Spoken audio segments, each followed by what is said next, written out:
ఆదిలాబాద్ జిల్లాలో సోయా రైతుల పోరు ఉధృతమైంది.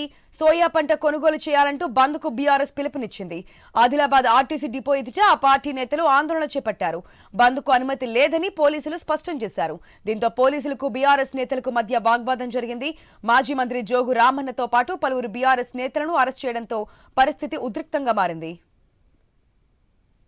కాంగ్రెస్ పార్టీ అయినా బీఆర్ఎస్ పార్టీ నాయకుడైనా ఎవరు ఆదిలాబాద్కి వచ్చినా ఆదిలాబాద్ నుంచి గ్రామాలకు వెళ్ళినా ఖచ్చితంగా అక్కడ రైతుల సమక్షంలో మేము కూడా ఆ నాయకులను గెరావ్ చేస్తాం, నిలదీస్తాం.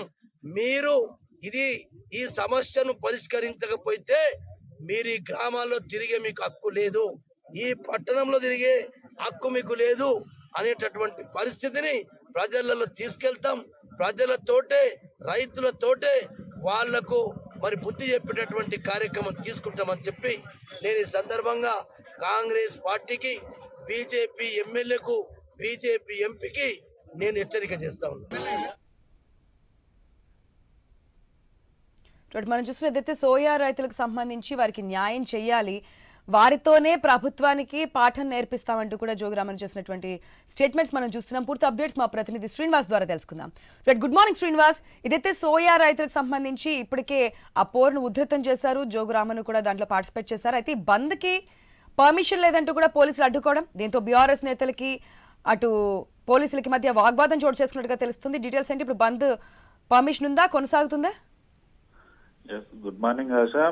ఆదిలాబాద్ జిల్లాలోనైతే ఇటు బీఆర్ఎస్ నాయకులకి పోలీసుల మధ్య వాగ్వివాదం అయితే చోటు చేసుకుంది. అయితే గత కొద్ది రోజులుగా కూడా సోయా పండించినటువంటి రైతులకు ఎటువంటి ఆంక్షలు లేకుండా, కొరీలు లేకుండా సోయా పంటలను కొనుగోలు చేయాలంటూ కూడా బీఆర్ఎస్ మాజీ మంత్రి జోగురామన్న ఆధ్వర్యంలోనైతే నిరసన కార్యక్రమాలు అయితే చేపడతా ఉన్నారు. ఈ రోజు ఇటు నిరసన కార్యక్రమంలో భాగంగా పట్టణ బంధు పిలుపుకి అయితే పిలుపునిచ్చారు. పట్టణ బంధు పిలుపులో భాగంగా ఉదయం 4:30 గంటలకే ఇటు బస్ డిపో ముందు అయితే బీఆర్ఎస్ పార్టీ నేతలతో కలిసి నిరసన కార్యక్రమానికి అయితే ఆయన దిగారు. అయితే ఈ నేపథ్యంలో అక్కడికి చేరుకున్నటువంటి డిఎస్పీ జీవన్ రెడ్డి పోలీసులు కూడా ఈ ధర్నా కార్యక్రమానికి సంబంధించి ఎటువంటి పర్మిషన్ లేదు, ఖచ్చితంగా ఇక్కడ నుంచి వెళ్లాలంటూ కూడా వారైతే సూచించిన పరిస్థితులు అయితే ఉన్నాయి. ఈ నేపథ్యంలో బీఆర్ఎస్ పార్టీ నేతలకి కార్యకర్తలతో పాటు ఇటు పోలీసులకు అయితే వాగ్వివాదం అయితే జరిగింది. ఈ సంఘటనలో కొంతమంది ఇటు కార్యకర్తలు కూడా గాయాలైనట్టుగానైతే తెలుస్తోంది.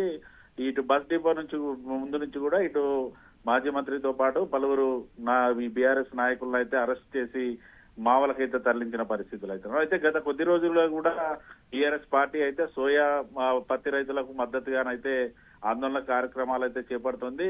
దాదాపుగా ఇప్పటికే సోయా పండించి కూడా నెల రోజుల్లో కేవలం 30% మాత్రమే కొనుగోలు చేశారు. ఓవైపు కలెక్టర్ ఒక కమిటీ వేసి సోయా కొనుగోలు చేసినప్పటికీ కూడా కొనుగోలు చేసినటువంటి పంటల్లో కూడా 2600 క్వింటాల సోయా ధాన్యం అయితే మళ్ళీ రిటర్న్ రావడంతో అయితే రైతులు కూడా ఆందోళన చెందుతున్న పరిస్థితులు అయితే ఉన్నాయి. ఖచ్చితంగా కేంద్ర రాష్ట్ర ప్రభుత్వాలు ఎటువంటి కొర్రీలు లేకుండా సోయాను కొనుగోలు చేయాలంటూ కూడా బీఆర్ఎస్ పార్టీ నాయకులు అయితే ఆందోళన వ్యక్తం చేస్తున్నారు. ఖచ్చితంగా సోయా కొనేంత వరకు తాము రైతులకు మద్దతుగా ఉంటామంటూ కూడా వారైతే చెప్తున్న పరిస్థితులు అయితే ఉన్నాయి. పట్టణ బంద్ అయితే ప్రశాంత వాతావరణంలో కొనసాగుతోంది. Right Srinivas, thanks for the update.